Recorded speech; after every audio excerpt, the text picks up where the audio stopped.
welcome to the online family program coming to you from the Sunshine Coast Health Center. My name is Sarah and I'm one of the counselors here, and I want to take this four-part series and talk about relapse. Now, relapse is a very scary thing for families of somebody who's in recovery, and rightfully so. So I want to take this series and talk about some facts about relapse to hopefully dispel some of that fear.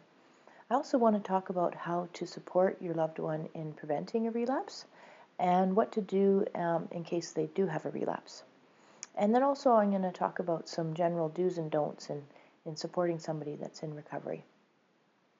So first off, let's start with the most important fact about relapse, and that is that you cannot make somebody relapse, no matter what you do, actually. So, of course, there's things that you do that can be more or less helpful for them, but ultimately, nothing that you do can force them to use.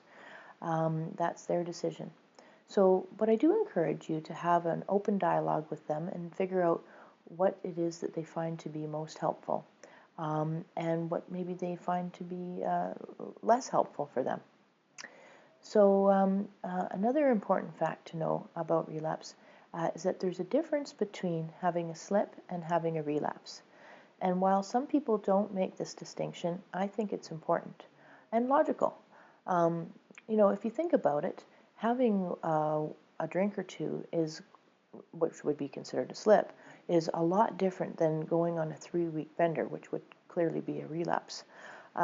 So it's important to make that distinction because the way that we interpret an event leads to our reaction. So if you think about your loved one, and if they were to have a slip, say they're at a party and they have one drink, well, if they interpret that as being a complete failure in their recovery, well, then they might as well go on a 3-week bender. And that's really what we want to avoid, because the quicker that they get back on track, the better chance that they're going to not fall back into their addiction. So it's really important that you also have a realistic understanding of this, the difference between a slip and a relapse, so that if a slip were to happen, you don't overreact, because that's not going to be helpful either.